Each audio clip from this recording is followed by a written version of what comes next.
Oh, je pense qu'il a dû faire très très froid hier sur Marseille. Je pense que l'hiver chez eux va durer au moins 6 mois, ça va être incroyable. Bonjour à tous, et écoutez, je suis hyper content de vous retrouver aujourd'hui pour faire la vidéo d'après-match entre le Paris Saint-Germain et l'Olympique de Marseille, donc finale du Trophée des Champions qui avait eu lieu au Koweït, et donc victoire du Paris Saint-Germain au tir au but, donc victoire évidemment très importante. Il y a énormément de choses à dire sur ce match, du bon, du très bon et surtout du pas bon aussi, il faut être honnête. Donc on va faire le point tout de suite sur ce qui a pu se passer hier à la télé, donc si vous êtes prêts, c'est parti. Donc on commence tout de suite par la composition d'équipe. Donc évidemment 4-3-3 traditionnel. On avait donc dans les buts Lucas Chevalier qui a repris sa place suite à la blessure de Safonov. On en reparlera très longtemps. Une défense avec Warren, Marquinhos, Pacho, Nuno Mendes, très classique. Un milieu de terrain évidemment aussi classique avec Vitinha, Neves et Fabian Ruiz. Et une attaque un peu l'attaque type de l'année dernière, Doué, Dembélé, Gvara. Donc sur le papier, une équipe évidemment très séduisante, mais évidemment on savait qu'il allait y avoir un vrai déficit au niveau physique, parce qu'il ne faut pas se leurrer, je le dis et je le répète, le Paris Saint-Germain n'a pas eu de préparation physique pour cette saison, donc c'est évidemment un gros problème qu'on va traîner toute l'année. On a eu 4 entraînements avant notre premier match, c'était la Super Coupe. Donc on a eu que 4 matchs d'entraînement, alors que les autres ont fait une préparation d'1 mois et demi. Donc forcément, la différence, elle est encore visible aujourd'hui. On l'a très bien vu hier. La grande différence entre le Paris Saint-Germain et l'Olympique de Marseille sur le match d'hier, ça a été le physique. En termes d'intensité et en termes de duel, de vivacité, Marseille était supérieur à nous hier. Il ne faut pas se leurrer, il ne faut pas dire n'importe quoi. On a fait hier 20 bonnes minutes. Après, le reste, ça a été quand même très compliqué. Donc, on va revenir un petit peu sur tout ça. On va revenir sur la première mi-temps. Donc, au niveau des statistiques sur la première mi-temps, donc Paris Saint-Germain, 54% de possession de balle, 46% pour l'Olympique de Marseille. XG goal quasiment identique, 0,94 pour Paris, 0,95 pour Marseille. 8 tirs pour Paris, 12 pour Marseille, 2 tirs cadrés des deux côtés, 213 passes réussies pour le Paris Saint-Germain, 161 pour l'Olympique de Marseille. Donc sincèrement, après 20 bonnes minutes où le Paris Saint-Germain a marqué à la 13e minute, donc on va détailler le but un petit peu plus tard, 20 bonnes premières minutes avec de l'intensité, avec du rythme, avec des passes, avec notre jeu qui a été mis en place. Et une fois qu'on a marqué le but, quelques minutes plus tard, moi j'ai trouvé qu'on a vachement baissé en termes d'intensité, mais ça s'explique aussi à la non-forme de certains joueurs du groupe, et ça on va en reparler dans notre tier list des joueurs, et ça c'est un vrai gros problème qu'on a au Paris Saint-Germain, et c'est un peu ce qui me saoule, c'est notre manque d'anticipation au niveau du mercato, au niveau des renforts. Ça, c'est quelque chose, encore une fois, que je comprends pas. On a gagné toutes les compétitions, ou presque l'année dernière. On s'est enrichi à plusieurs centaines de millions d'euros. On a mis en péril notre début de saison et même notre saison complète par une préparation physique qui n'a pas eu lieu parce qu'on est allé en finale de la Coupe du Monde. Alors certes, ça nous a rapporté 150 millions, je crois, un truc comme ça. Donc génial. Mais à quoi sert le fait d'avoir gagné 150 millions si derrière, tu n'as recruté personne ? Ou peu. Zabarni c'est une chose, Chevalier c'est une chose, d'accord, mais Chevalier on l'a payé certes un certain montant, mais avec l'économie de salaire qu'on a fait de Donnarumma, sincèrement on s'y retrouve.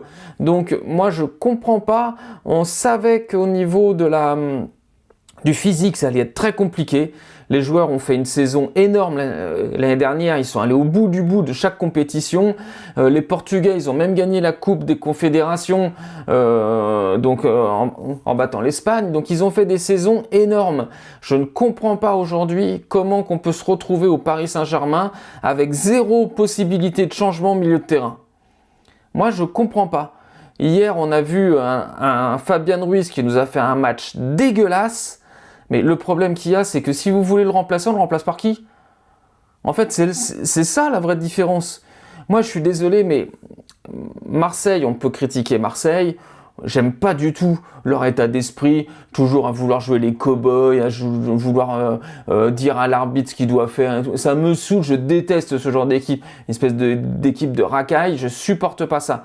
Mais au moins, ils ont quand même un banc de touche, surtout au milieu de terrain, que je trouve plus intéressant qu'à Paris. Ah, je suis désolé de le dire, mais certes, nous, on a des bons joueurs avec Vitinha et Neves, mais un Fabian Ruiz, moi, je l'ai jamais considéré comme un bon joueur, même s'il nous a fait 4 mois très bons l'année dernière. Il nous a quand même fait des purges depuis qu'il est là, il faut être quand même honnête. Et aujourd'hui, on n'a pas de remplaçant. On est la meilleure équipe d'Europe, on a gagné tous les trophées possibles, et on a un banc de touche d'une équipe de milieu de tableau. Moi, je comprends pas. Je comprends pas. Donc au niveau de la première mi-temps, Marseille a un petit peu repris le dessus, même si ça a été quand même assez maîtrisé de la part du Paris Saint-Germain en première mi-temps. On a plutôt bien géré le truc. Au niveau du but, but qui a été marqué à la 13e minute par Dembélé sur une passe de Vitinha. Après évidemment un très beau mouvement en termes de récupération de balles. Ce qui a été vraiment formidable sur ce but-là, en fait, sur les 2 buts qu'on a marqués hier, les 2 sont magnifiques. En tout. C'est-à-dire que là, sur le premier but, comme on peut voir sur la photo, très gros pressing des Parisiens. On voit que là, sur la photo, ils sont quand même 1, 2, 3, 4, 5, 6, 7. Ils sont 7 sur la photo, dont 5 dans un même espace. Donc très bonne récupération des Parisiens. Là on voit un Vitinha tout seul au milieu de terrain avec un espace énorme devant lui avec Dembélé qui attend la balle. Donc évidemment Vitinha, aussi intelligent soit-il, il nous a fait une passe magnifique, sans contrôle, sans rien sur Dembélé qui a évidemment ouvert le chemin du but. Dembélé, son contrôle, il est magnifique. Parce que c'est ça qui fait qu'il y a but derrière. La passe de Vitinha, elle est juste au bon moment, la bonne force, tout est parfait au niveau de sa passe. Et le contrôle de Dembélé derrière, évidemment, c'est ça qui fait qu'il garde la balle sur lui et qu'après il peut lober un roulis qui est avancé. Et après, donc ça fait évidemment 1-0 pour le Paris Saint-Germain. Totalement mérité à ce moment-là du match. En deuxième partie de la mi-temps, ça a été un petit peu plus compliqué. Marseille, alors on a eu un Lucas Chevalier qui a été exceptionnel hier. Sincèrement, il faut être honnête. Même si on s'est pris 2 buts, sur les 2 buts, il peut pas grand-chose. Déjà, il y a un penalty et en plus, il y a un contre son camp de Pacho. Donc globalement, il peut pas grand-chose. Mais Lucas Chevalier a été très très bon. Après, moi, je trouvais qu'en termes de jeu, en termes de maîtrise de possession, on était encore un peu supérieur à l'Olympique de Marseille sur l'ensemble de la première mi-temps. Maintenant, si on parle de la deuxième mi-temps, là, ça a été un petit peu pareil. Donc, au niveau de la possession, 53-47, donc c'est à peu près la même chose qu'en première. 0,88 pour nous, 1,07 pour Marseille, donc ça c'est ok. 9 tirs de notre part, 4 cadrés, contre 5 tirs, 4 cadrés, donc ça a été un peu l'inverse de la première mi-temps. Donc Paris a plus tiré en deuxième, Marseille avait plus tiré en première. 221 passes, 189. Donc là par contre, la mi-temps, pour moi, dans le jeu, on a été complètement dominé. Alors certes, Paris a quand même été très costaud pour résister un petit peu à tout ça. On sent que c'est une équipe qui a l'habitude un petit peu de se battre maintenant. Depuis que Luis Enrique est arrivé, on sent que ça lâche plus. Et ça, c'est vraiment génial. Mais par contre, évidemment, dans le jeu, on a été bougé. Mais encore une fois, parce que on a un Marquinhos qui est quand même pas à 100% de ses moyens, ça s'est ressenti hier. On a un Fabian Ruiz qui a été catastrophique hier. Mais catastrophique, je sais même pas s'il a réussi quelque chose de bien. On a un Joao Neves qui a couru comme un beau diable partout. Donc évidemment, ça a été très important pour nous. Vitinha, très seul, encore une fois, par rapport au Paris Saint-Germain de l'année dernière, où au milieu de terrain, ça bougeait, ça permutait, on avait un Dembélé qui descendait aussi beaucoup plus, on avait les apports des latéraux qui faisaient aussi une grande différence, parce que, évidemment, quand tu joues avec un Hakimi devant, ça met beaucoup plus la pression sur la défense adverse que quand tu joues avec Warren. Warren monte beaucoup moins, très bon défensivement, par contre, je trouve Warren, franchement, on sent qu'il est quand même hyper costaud. Mais évidemment, l'apport d'Hakimi devant met la pression sur les défenseurs. Et quand tu as Hakimi, Doué, Dembélé, Gvara et puis Nuno qui montent, forcément, les défenseurs, ils sont déjà beaucoup plus prudents. Là, Hakimi manque énormément sur l'aspect tactique qu'on a pu avoir, surtout sur la saison dernière. Donc évidemment, ça manque énormément. On a quand même fait un poteau à la 62e minute sur une magnifique frappe de Désiré Doué qui aurait mérité meilleur et je pense que ça aurait clôturé le match. Si on marque ce but à ce moment-là, le match il est fini. Là c'est clair. On a eu quand même moi je trouve qu'il y avait une action un peu litigieuse sur Neves dans la surface. Sincèrement, alors ils n'ont pas remontré vraiment les images, on voit pas très bien, mais j'ai vraiment l'impression qu'il y a quand même contact sur Neves dans la surface et moi ça me dérange qu'encore une fois l'arbitre ne se pose même pas de questions. Et là où ça me dérange encore plus, c'est que quelques minutes plus tard sur le penalty de Greenwood, alors oui évidemment on sait que quand il y a une sortie de gardien comme ça avec l'attaquant, c'est le premier qui a la balle qui gagne le truc. On a vu la même chose avec Rulli et Nuno Mendes juste avant, où Rulli avait eu la balle juste avant Nuno Mendes. Là, on voit que Chevalier est un tout petit peu en retard sur sa sortie. Je pense que s'il était parti un peu plus vite, on a vu qu'il avait eu un temps un petit peu de réflexion, et ce qui a fait qu'il a été en retard à la fin. Donc évidemment, Greenwood, il se jette, mais c'est incroyable, parce que la faute, elle a lieu à l'entrée de la surface. Il est quand même tombé jusqu'à presque la ligne de corner. C'est exceptionnel. Là en termes d'acting, de toute façon, je pense que l'Olympique de Marseille, on n'est pas loin d'avoir des Oscars à chaque. Donc voilà, donc évidemment, le penalty après qui est transformé par Greenwood, ça, il n'y a pas de souci. Par la suite, on a eu le contre son camp de Pacho, qui d'ailleurs s'est excusé sur les réseaux sociaux. Donc ça, le mec, il est vraiment adorable. But contre son camp, ça arrive à n'importe qui et tout. Et là où je vois que Marseille aujourd'hui est devenu un petit club, parce qu'il ne faut pas se leurrer, Marseille c'est un petit club. Après le but contre leur camp, ils sont partis célébrer avec le banc de touche. Ils étaient déjà en train de faire le cercle de la victoire quasiment alors qu'on jouait à la 87e minute. Mais attendez les gars, vous avez quand même oublié aujourd'hui que le Paris Saint-Germain, c'est pas le même Paris qu'il y a 5 ans.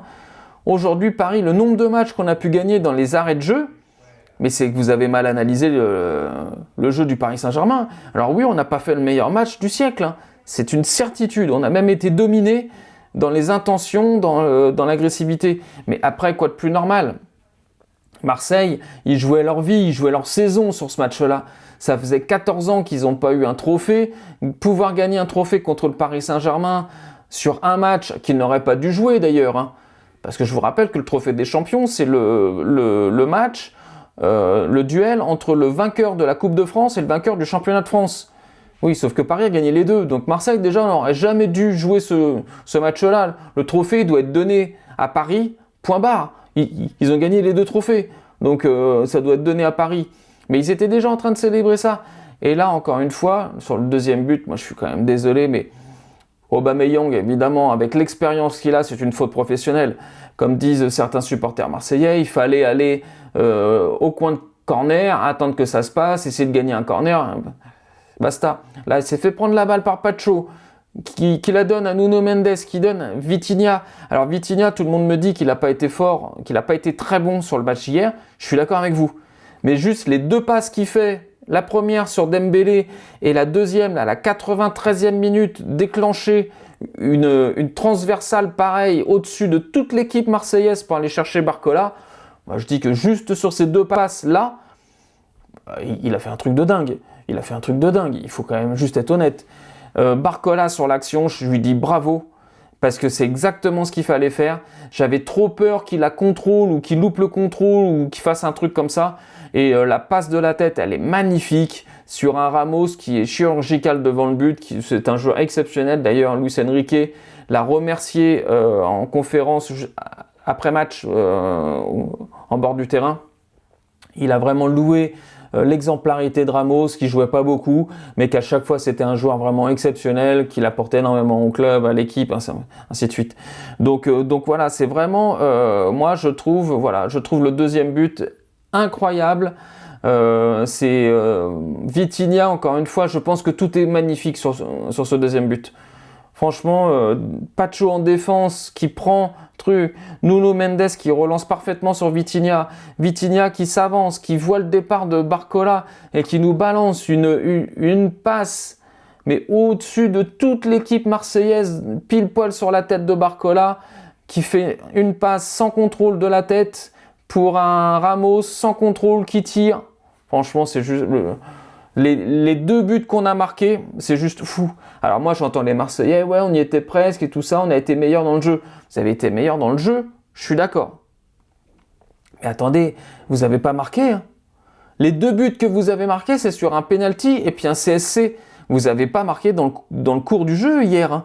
Nous, les 2 buts qu'on a marqués, ça a été 2 buts magnifiques. Vous n'avez pas fait grand-chose. Je suis désolé de le dire, mais là, le Greenwood, il était où hier ? On l'a pas vu du match.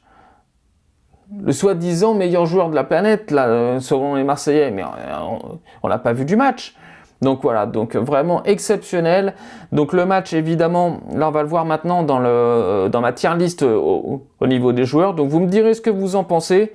Moi, c'est vraiment ce que j'ai senti hier. Donc à voir un petit peu ce que vous en pensez. Donc dans ma tier list, là, je vous ai mis évidemment les joueurs qu'on a fait jouer hier avec les remplaçants. Comme d'habitude, ça vous savez comment ça marche. Au niveau de la défense, bon, je pense qu'on sera tous d'accord pour dire que Lucas Chevalier c'était le GOAT hier. Je pense que dans le match, il a fait des arrêts de dingue. Les 2 buts qu'il se prend, il y est pour rien. Un penalty et un CSC, il y est pour rien. Franchement, son match exceptionnel. Il avait besoin d'un match référence. Je pense que là, c'est bon. On l'a trouvé, il n'y a pas de souci. Warren, je l'ai mis dans bon match. Parce que je pense que défensivement, très très costaud, mais offensivement, évidemment, il n'a pas l'apport que peut avoir un Hakimi. Donc, mais franchement, défensivement, il est costaud de fou. Voilà, mais ça a été un petit peu dur sur le match. Je pense que Marquinhos, ça a été quand même un petit peu difficile aussi sur ce match-là. Je mettrais évidemment plus 7 pour Warren et je mettrais plutôt 6 pour Marquinhos parce que je ne l'ai pas trouvé serein. Je trouvais qu'il manque un petit peu de physique, peut-être que là je commence à jouer un peu. C'est quand même c'est un joueur qui, je pense, a tellement puisé mentalement sur la saison de l'année dernière et avec toutes les saisons qu'on a pu faire avant où il avait pris cher quand même, hein, Marquinhos. Je pense que la saison de l'année dernière, ça l'a comment dire. Ça l'a soulagé à un tel point que pour le moment, mentalement, il est un petit peu en dessous et il faut qu'il retrouve la motivation. Alors peut-être que ça va venir avec les matchs.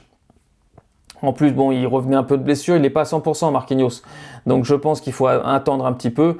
Mais voilà, Pacho, évidemment, très bon match. Match de Pacho. Même son but contre son camp, vu qu'on a gagné, évidemment, on s'en fout.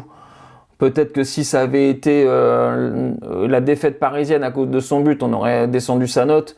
Mais là, sincèrement, on s'en fout, quoi. Il n'y a aucun problème là-dessus.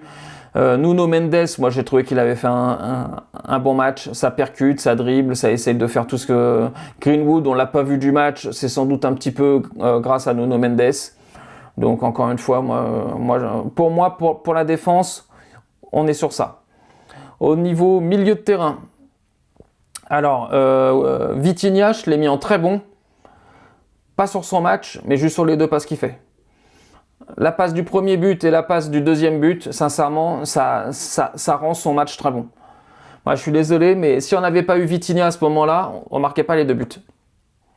Donc Vitinha, la passe qu'il fait sur Dembélé sur le premier but, sans contrôle, sans rien, parfaite au niveau timing, au niveau puissance, au niveau tout, c'est exceptionnel.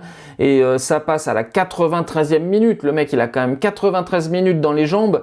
Et la qualité de sa passe au-dessus de la défense pour aller chercher Barcola, exceptionnel. Neves, j'ai mis un bon match.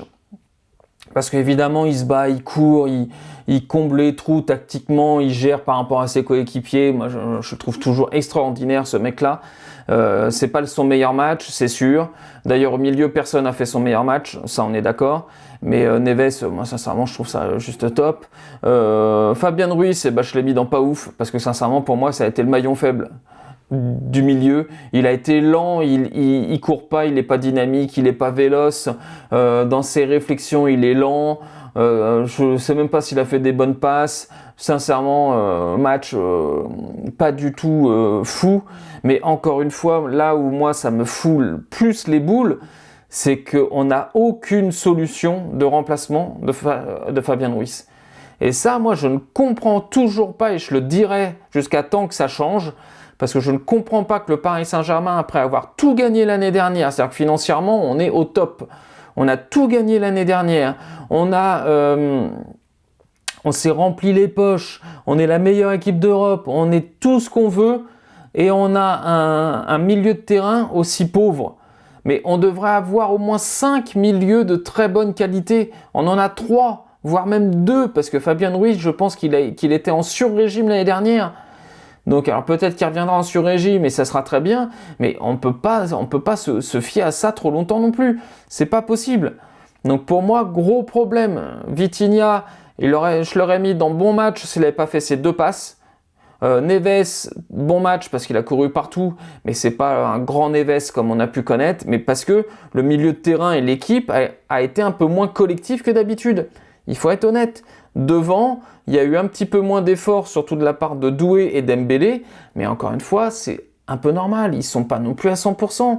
Ce sont des joueurs doués, on était déjà content de le revoir pour la Coupe intercontinentale. Après, il y a eu la trêve, donc il n'a pas non plus repris un entraînement physique. J'espère que vraiment que d'ici fin janvier, ça va aller beaucoup mieux, parce que c'est là où on va rentrer dans les échéances importantes, et il faut qu'il soit en forme. Au niveau de l'attaque, donc j'ai mis bon match pour Dembélé, parce que bon, ça n'a pas été le meilleur match de sa vie, c'est sûr, mais bon, il a quand même apporté un petit peu, surtout en première mi-temps. Deuxième, on sent qu'il était un peu plus dans le dur physiquement, et ça s'est fait ressentir. C'est vu qu'il y avait moins d'efforts de la part de Dembélé, surtout dans le jeu. Au niveau du pressing, il était bon, mais au niveau du jeu, c'était quand même un petit peu moins précis. Donc ça s'est ressenti. Marseille avait plus de facilité. Et là où il descendait beaucoup plus l'année dernière pour apporter un peu de surnombre, là on l'a vu beaucoup moins. Gvara, je l'ai mis dans bon match parce qu'encore une fois, c'est un gars, putain, mais les efforts défensifs qu'il fait, toute la première mi-temps, on l'a vu faire des allers-retours et tout, donc forcément, il manque un peu de fraîcheur après pour finir les actions. Il manque encore un peu de percussion, je trouve. Il a du mal à prendre le dessus sur son adversaire direct, donc à voir un petit peu comment ça va se passer. Doué, moi, sincèrement, j'ai pas aimé son match. Ah, je suis désolé, mais alors oui, il est sans doute très très à court physiquement. Ça, je suis complètement d'accord et je veux bien l'admettre. Mais sincèrement, c'était quand même un petit peu difficile quoi sur son match. Il faut qu'il reprenne ses marques, mais physiquement, on l'a bien vu en course. En course, il s'est fait rattraper combien de fois? Alors que c'est un joueur qui est plutôt rapide. Là, il s'est fait rattraper par Weah, par tout ça, par Palmieri là. Ça, c'est pas de son calibre.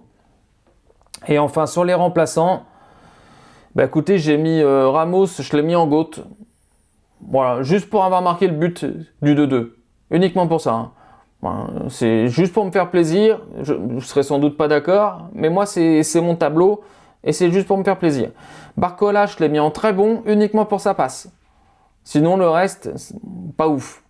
Donc, mais je l'ai mis très bon parce que la passe qu'il a faite de la tête, elle était juste exceptionnelle.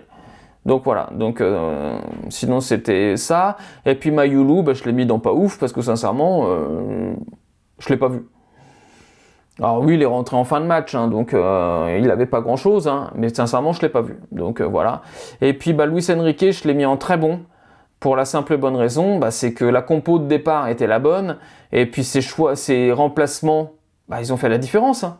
Il fait rentrer Barcola, Ramos, Barcola qui passe pour Ramos. Donc le coaching est parfait. Donc voilà, donc dites-moi un petit peu ce que vous en avez pensé de ma tier list. Est-ce que ça vous paraît logique, cohérent? Est-ce qu'il y a des choses que vous auriez mis un petit peu différemment? N'hésitez pas à me le dire en commentaire, il n'y a pas de souci sur ça. Et donc voilà, on vous rappelle, le Paris Saint-Germain a gagné le trophée des champions hier. Excellente chose, on a climatisé tout Marseille, donc il doit faire un froid de canard là-bas. Et c'est vraiment un réel plaisir. Donc voilà, donc super victoire du Paris Saint-Germain. Beaucoup de choses à travailler quand même, il faut être aussi très objectif. Beaucoup de choses à travailler. Mais comme on dit, l'essentiel d'une finale, c'est de la gagner. Et c'est chose faite, donc bravo Paris. Et puis donc on se retrouve maintenant, je crois que c'est lundi, pour Coupe de France contre le Paris FC au Parc. Donc voilà, donc maintenant on va retrouver des matchs à enjeu, des matchs à élimination directe. Donc c'est la partie de la saison qui est toujours le plus agréable à suivre et le plus stressante. Alors voilà, moi je vous ai pas fait de vidéo hier soir parce que je sais pas comment font les supporters qui font ça. Mais moi après un match du Paris Saint-Germain, je suis rincé, hein. Moi, je suis rincé, j'avais pas plus du tout envie de faire une vidéo, j'étais mort. Entre le stress, le fait d'être content, d'être énervé et tout, moi je suis rincé, hein. Donc, je préfère faire une vidéo tranquillement après, et comme ça au moins c'est mieux pour tout le monde. Bon bah écoutez, je vous dis à tous à bientôt pour une nouvelle vidéo, et ça sera sans doute dimanche pour l'avant-match. Ciao ciao!